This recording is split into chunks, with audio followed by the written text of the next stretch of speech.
આજે આપણે બનાવવાના છે મોમોસ. તે માટે મેં ઓઇલ લઈ લીધું છે. 4 થી 5 ચમચી જેટલું ઓઇલ તમારે લઈ લેવાનું છે. એને મેં ગરમ થવા મૂકી દીધું છે.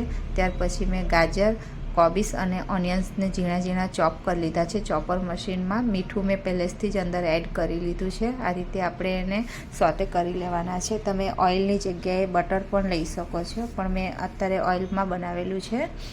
આ રીતે એને 3 થી 4 મિનિટ સુધી જ આપણે સોટે કરવાનું છે. ત્યાર પછી તેમાં આદુ, મરચાં, લસણની પેસ્ટ એડ કરવાની છે. ત્યાર પછી આપણે મરી પાવડર એડ કરવાનો છે અને બધી વસ્તુને આપણે મિક્સ કરી લેવાની છે. આ રીતે બધી વસ્તુ મિક્સ થઈ ગયા પછી એક બાઉલમાં આપણે એને કાઢી લેવાનું છે ઠંડુ થવા માટે. ત્યાર પછી મેં મેંદાનો લોટ બાંધી લીધેલો છે મીઠું એડ કરીને. આ રીતે આપણે એમાંથી નાના નાના લુવા કરીને નાની નાની રોટલી વણી લેવાની છે.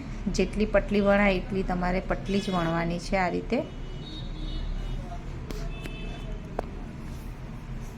પછી તમારે જે બેટર બનાવેલું હતું તેને અંદર આપણે મૂકી દેવાનું છે. આ રીતે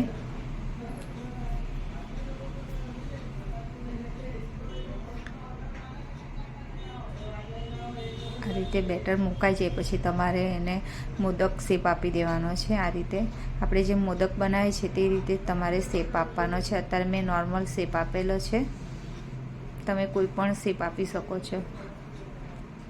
અને જે વધારાનો લોટ છે તે આપણે એને કાઢી લેવાનો છે.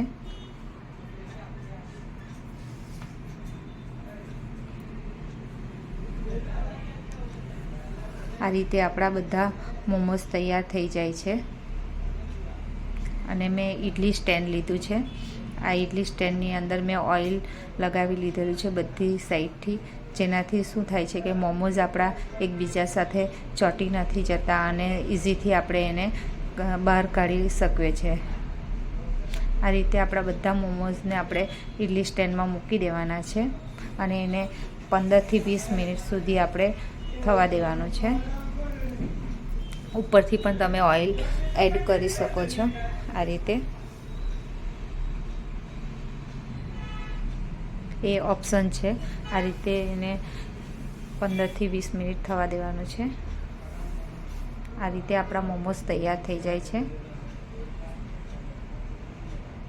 ટેસ્ટી મોમોસ બને છે આપણા. અને શેઝવાન ચટણી મેં લીધી છે, એની સાથે મેં માયોનીઝ એડ કરેલું છે અંદર.